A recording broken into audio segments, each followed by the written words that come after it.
Do we have Hi. La da da da da da da da da da.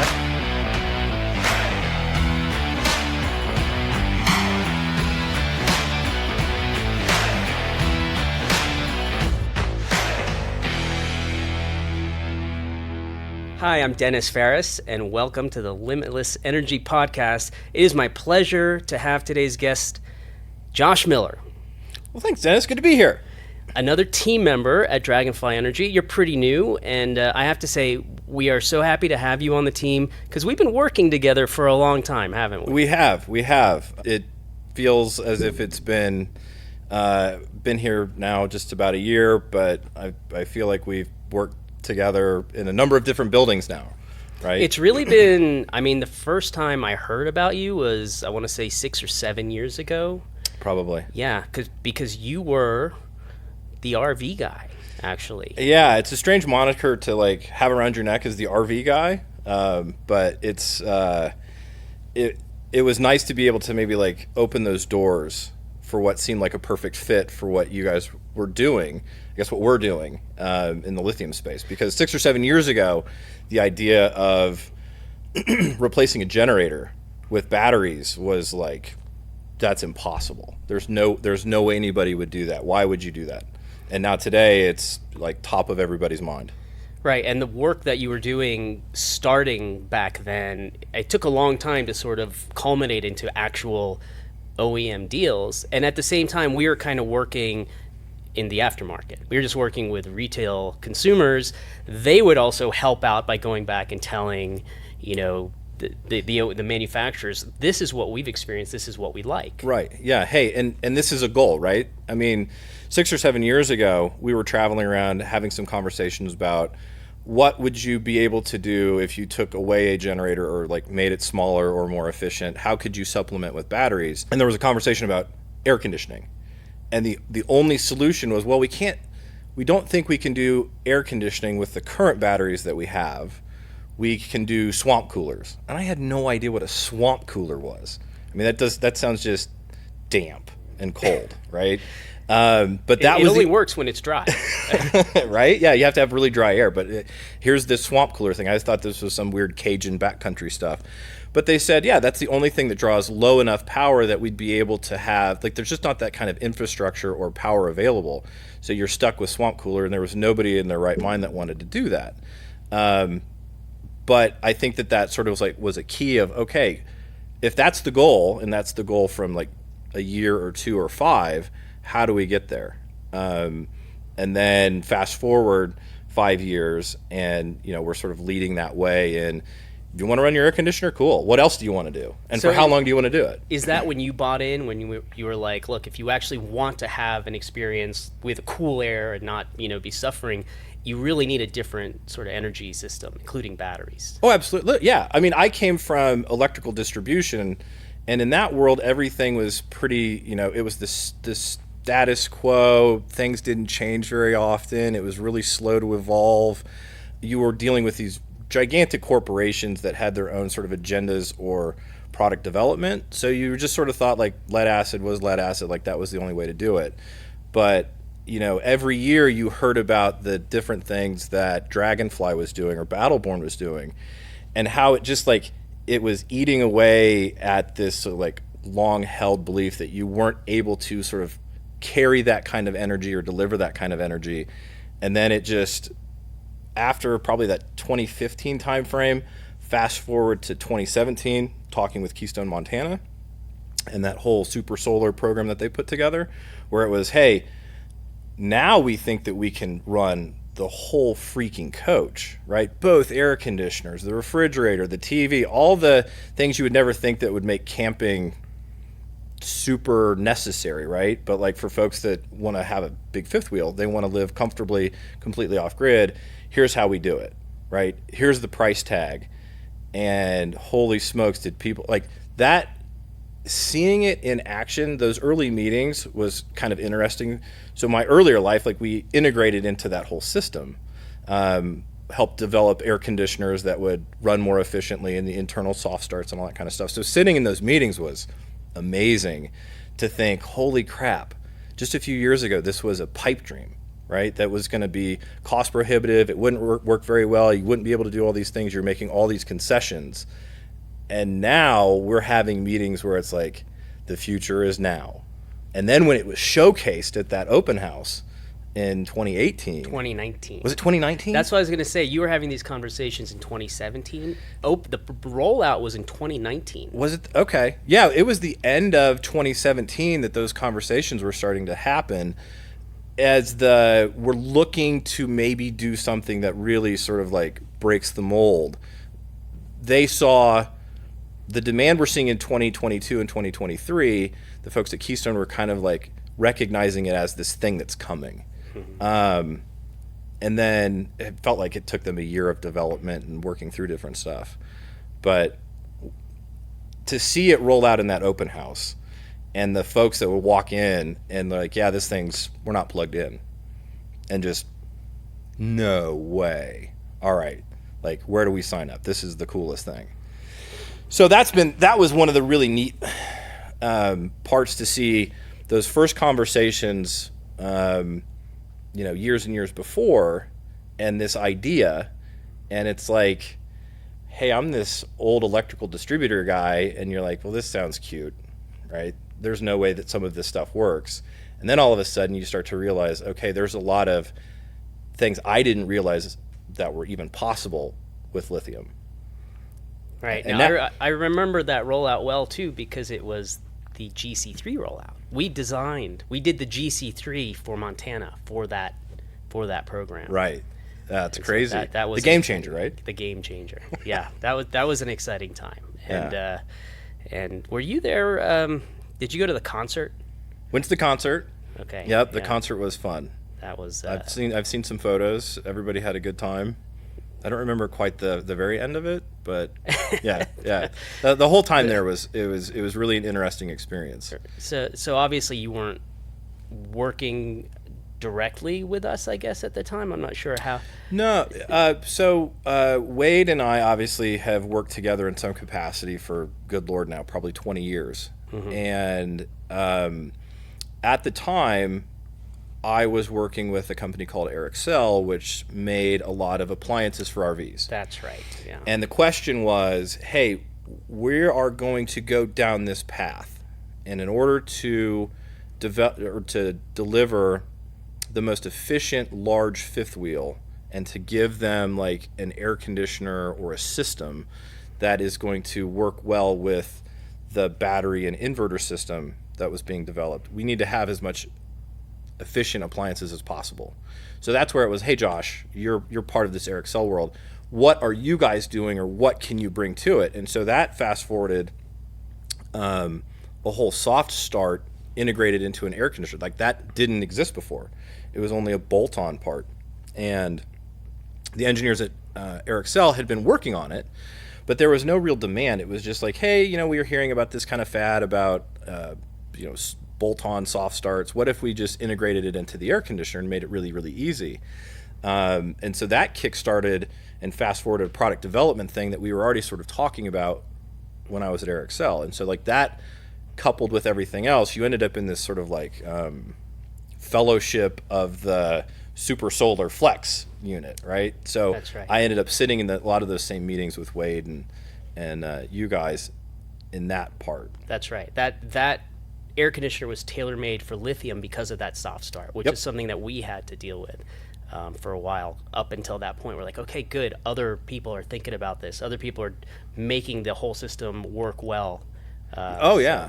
It was one of the neat parts about it. So like, you've got all these different pages in the book as we're developing out this stuff. And it was a hoot because the first few air conditioners that had the software and the chipset and the compressor to do all this soft start stuff, the very first one that they did was programmed incorrectly. So that very first proto that we did, those ACs would kick on and it'd kick the system offline. And so we flew engineers out from Kansas like the next morning and had them do all sorts of troubleshooting. And they realized that they had put the wrong voltage soft start kit chipset that was for a totally different application had gotten onto these ACs. So they did some emergency surgery, and the rest is history. Yeah. Nice. It was Yeah. cool. It was awesome. Yeah. And yeah, I think that's the first time we hung out. By the way, that was Keith Urban concert that night. That was so. the Keith. And it's 2019. 2019. Holy smokes. Yeah. So COVID messed up everything. All my days and years are all messed up. So you are an Indiana boy. You're from, is it Lafayette? West Lafayette? I'm a Hoosier. I'm from Muncie, commonly referred to maybe as Muntucky. So it's a old blue collar town. Did not go to Ball State. That's the home of Ball State's in Muncie. David Letterman graduated from there.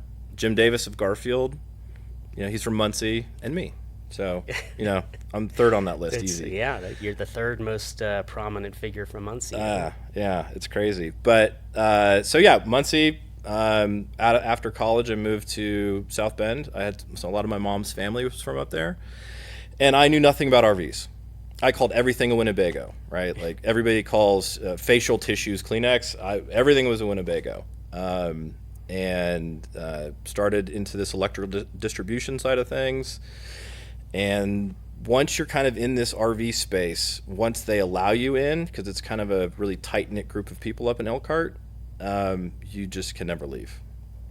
So you got into the RV space through the electrical pathway. Yeah. And so it actually does make sense the way you ended up sort of being on the forefront of bringing new energy storage into the whole thing. What kind, in these early conversations, what kind of hurdles did you see to get the ball rolling? I know the aftermarket helped. There's a lot of momentum, but when you're talking directly with those OEMs, the hardest part for any OEM when you're doing anything that's new is you have to find an OEM that is willing to be the first guy, willing to sort of be the guinea pig, because they're going to have to understand that product development can be painful. It is usually lots of delays, and it's going to likely be expensive. But on the flip side, you also have to find the OEM that realizes, hey, I can now set market price. I can be the leader of that. I can capture that sort of option, that added option cost up front. The hurdle then becomes, once they get past the cost part, the reliability, the technical know-how, the follow-up, because they're never experts. An RV guy will tell you, I don't sell a battery, or I don't sell an air conditioner. I sell an RV. I need to be the expert of the overall RV, but man, I need to have lots of backup on how this thing is functioning, or that if I pick up the phone and call, because a lot of these guys don't know how to run a thermostat. Right? I mean, honest to God, thermostats can be confusing because an RV thermostat is not like your home's thermostat. So imagine lithium and the power systems that those are. That is nowhere found in most of an American's home, right? It's just not. And so there's a lot of trepidation of, do we go down this path? And if we're going to go down this path and we get over that sort of cost anxiety, now we have to trust the people that we are partnering with, because we don't want to, or we can't really have the time to devote to understand it completely. So there's a whole bunch of different sides of that dice that these guys worry about, and you kind of have to check the box, get them comfortable with one thing, move to the next, move to the next, move to the next. And the nice part is, as we're doing that as a company, right? So we evangelize Battleborn and Dragonfly, and folks are getting more comfortable with lithium. A lot of those guys are finding it easier to continue to evangelize with us, right? It's really neat to see how quickly the objections and the roadblocks that an OEM might throw up, and now it's more of it's a 180 they get on board. Total 180, especially in the last 6 months. Yeah. The dealer side of things is where the OEMs were probably 4 or 5 years ago, maybe 6 years ago, where it's just, it's really new and I'm afraid, and all I've ever heard are... And they're placing the orders. And they're placing the orders with an RV that's got these systems on from us, right? So they're really afraid, or they're just afraid of what they don't know, right? And a lot of them are like, I don't want to mess with it. It's just... And now they're seeing that that future is coming, just like what Keystone did back in 17 and 18. And they're raising their hand and saying, okay, hey, we need help, right? We see it coming. We were deniers. Now it's here. So just like the OEM saying, will you please help us understand this and will you stand behind it? The dealer base is starting to say, will you train our people? Will you help us understand it? Will you, teach us to fish, right? The nice thing about working with OEMs for us is because they were so careful and they did allow us to help them develop their systems. Once it's in place, once it's being shipped, we don't have any issues ever with these systems. It's like, of course, in the aftermarket, people do who knows what with the battery. So we really did try hard to make it as foolproof as we could. But with an OEM, the systems are just so well designed. They're the same every time. Yeah. And step and repeat. Yeah, exactly. And it's great for us. We just don't have to worry about it at No, all. the biggest worry is, did the guys tighten the bolts, right? Appropriately at the factory level, right? Because it's step and repeat, step and repeat. For you, did you see this type of RV onslaught when you formed the company? Oh God, no. Not when I formed the company. No. I didn't hear about RVs really until 2015, something like that. But, really when you were kind of started thinking about lithium, I was more interested in off-grid and on-grid residential storage. That's why I did, Dragonfly. That's why I was working with lithium batteries. And actually my first try was to make battery-powered guitar amplifiers. That's a great way to lose money. So. But it's the perfect niche, right? There was a need that you saw. I don't know if it's perfect, but it was a niche. And, it certainly, I did not know the RV market at all. I didn't realize how big it was. But at the same time that Dragonfly was getting into it, the market was just growing so rapidly. Before COVID, all that stuff, the RV market was growing so fast. Actually, can you talk a little bit about the last decade and what RVing has done? Oh my gosh. Well, since the recession of 2007 and 2008, because that hit a lot of the RV companies pretty hard, right? So that's sort of the low water mark. Since then, the market has gone from 250, 275,000 coaches a year to the high water mark of over 600,000 just 12, 15 months ago. Right, and it's a pretty steady pace up, right? And the more people that come into the camping space, it's sort of each generation wants to have maybe the same stuff that they had at home, right? So when I first started in the 90s, you might have had a single slide out and a ATV, right? Big box like RCA TV. And now we want to have an RV that can do a whole bunch of things. We don't need it to be 60 feet long. We want to cram a lot of that into a small space, but we want to make sure that this stuff works, right?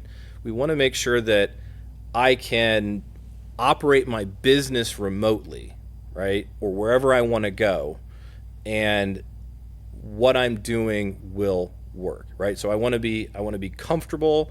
I want to be hot when I need warm. I need to be cool when I'm hot, all that kind of stuff. And the more and more people don't want to have a generator clanging along, right? More folks realize if I invest some cash up front, it saves me a lot of money or the way that I want to camp or be off-grid later. And so as improvements have been made to the way that these RVs are built or engineered or thought about, the sales continue to go up and up and up. There's always going to be a need for Americans to sort of get out of their home, right? Get out there and stay out there. And with the growth of jobs where you don't need to be in an office, I don't see an end in that sight. And what I love about it is RVing is not what I thought it was when I was a kid, which is this no way, giant, gas guzzler, whatever, That it's Cousin Eddie from National Lampoon's Christmas Vacation, right? A lot of people had that sort of RVs are this, maybe not the most glamorous thing in the world. But what it turned out to be, at least for me, it's more of an outdoorsy camping sort of thing. It's to get you somewhere nice, and obviously if you're not plugged into a pedestal, you can be anywhere. Yeah. And that's something that RVing has become, and lithium has facilitated that, right? Oh, 100%. I mean, they're building 500,000 RVs a year. They are not making 500,000 new posts where you can plug into. Period. End of story. So either you're waiting to sign up to go to your local KOA or name the campground. And that's why something like Harvest Host has exploded. You can go rent space on a beautiful rolling, farm in Virginia, but you're not going to have power, right? You're going to have to boondock. Okay. Well, how do you do that comfortably? And that's where the lithium solution has started to explode, where guys are like, oh, okay, so I can invest and have my camping experience or my getaway experience anywhere. East of the Mississippi is one set of people in the way they've sort of been maybe accustomed to camping, which is plugging in. West of the Mississippi, where there's all this BLM land, holy smokes. I mean, that's where the tip of the spear has been out west, where they want to just don't even come close to the grid tie. And that's starting to make its way to the East Coast, primarily because more and more people are don't want to plan their weekend a year in advance. They just want to hop in the van, hop in the Class A or the towable, and find a nice, comfortable spot in the middle of nowhere where they can like chill out with their family. So is this sort of comforting to the OEMs that they are now no longer limited to the growth of infrastructure? That now people can, anyone can have an RV and go anytime they want. Absolutely. It's another sellable feature for the first-time RVer that might be a younger family, folks that understand that they're willing to spend a certain amount of money above and beyond in order to get something that they really, really want, right? Like it's a different mindset with the way that they're making their purchases. And yeah, I mean, 100%. Right, just being able to get off that grid and do whatever they want whenever they want is great for a young family. And we're starting to see older RV folks that they're on their 7th, 8th, or 9th RV, and they've had 20 or 30 years of a horrible lead acid experience, right? But they just chalk it up as like, well, that's just what you have to deal with, right? In Indiana, potholes every spring form because of all the freeze and thaw. And so you're just kind of, I guess the roads suck, right? That's the mentality for these RVers that are like multi-generation RVers that, just the lead acid batteries are terrible and it's going to give up the fight. Nah, I'll just spend more money. And, it's one of the top forum conversations. It's amazing. There's always battery. What do we do? Hey, these things are terrible. And in the past 18 months, 24 months, there's this enormous chorus of go Battleborn, go lithium, stop doing the same silly thing. You don't have to be like wedged into this lead acid just sort of like pit. Come to the light and see what the lithium space can give to you. So what does that mean to the state? I know there's some RV manufacturers, Winnebago and Tiffin and others, but Indiana is still the hub, right? Oh, yeah, absolutely. And so you grew up in Indiana. You did not grow up RVing. But what does it mean in general to the average Hoosier?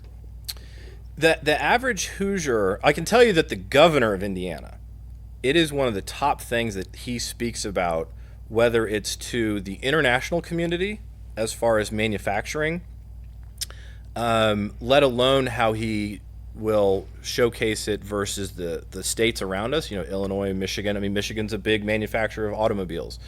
We're a big manufacturing hub for RVs, and that's one that he really touts it as it's an impressive thing to see because it's very entrepreneurial. A lot of these RV companies started out of a garage, kind of a similar story, right? Started out of a garage. They had an idea. They wanted to do something a little bit different. And before you knew it, there are multi-million-dollar businesses that are employing tens of thousands of folks in northern Indiana. I mean, the fact that 85% or more RVs are built in Elkhart is just amazing. And it supports billions and billions of dollars of ancillary things for the state. Yeah. Well, I love to see the industry leading the way in in a way that we really didn't think was possible, because you've got these RVers that are putting solar, that are putting all these batteries, and other industries have not yet fallen suit. There's Right. you've got the semi trucks and the work trucks and other industries that haven't. RV owners are living off of the sun. This is something I keep sort of talking about, which is the fact that RV owners, a lot of them are demonstrating how you can do that. And we want to take that and extend that to folks living on the grid. Like, you can actually live off of the sun and not draw so much from the power plant, right? Oh, absolutely. It's weird when you think about maybe the preconceived notion of RVing 20 or 30 or 40 years ago as perhaps maybe a little backwoods, a little backwards, not cutting edge. And then you sort of juxtapose that to what they're doing, right? I mean, they're carrying multiple voltages. They're doing a bunch of really wild things in a wobbly box down the highway. And now they've almost got their own microgrid, where if you've got your RV parked next to your house and you've got a large battery bank and solar and all that stuff, you have the opportunity to turn that RV into your backup generator, right? So that the power goes down in your house. In theory, you can take that power that's on your coach and at least power one of the legs on your 240 at your house, right? I mean, these are those things that the RVers, they're tinkerers, they're thinkers about some of these things, and they're brave in how they'll accept technologies that maybe the rest of the population haven't gotten into. And it's almost out of necessity, right? I mean, if I'm living somewhere and I can't plug in and I can't do this, okay, well, I got to figure out how to do it. And what becomes niche eventually spreads into the more mainstream, and that's what we're seeing in RVs. And you're starting to see it. What's really kind of fun is a lot of RVers or some of our outdoorsmen or boaters or whatnot, they've experienced our batteries in their campers. And so when they're looking at making business decisions in maybe a similar field where they're needing to utilize battery technology, we were just talking to a gentleman who uses our batteries on his boat, but he also is part of a company that handles a lot of the industrial material handling equipment. So like floor scrubbers and tugs and whatnot. And he sort of a lightning moment. He said, well, I can probably take my lithium out, right? And I can do a proto, and I think that this is a value add to this industry. Well, sure, of course, right? So it's kind of interesting how in the RV space where people learn to live with it, how it's now making its way into other commercial applications. Yeah, so if you really want to know electrical systems, get an RV. Right. If you want to do a deep dive in the rat's nest that's maybe inside of an RV, yeah, there's a lot going on. I mean, you've just multiple voltages, you've got 240 and the 50 amp side of things, multiple different things. I mean, look, there's teams of engineers at RV companies when you moved into a motorized space where you've an army of engineers that have to make sure that this thing that looks relatively simple and straightforward operates in a simple and straightforward manner. And they've all struggled with part of that power solution with the lead acid. And we've been able to answer a ton of those.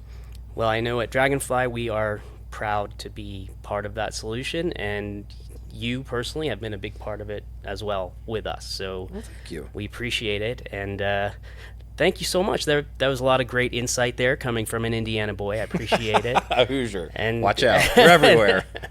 And thanks for coming on the podcast. Certainly. Thanks, Dennis. Appreciate it. I'd like to thank our guest today, our very own Josh Miller. Be sure to subscribe to the Limitless Energy podcast on your favorite podcast platform.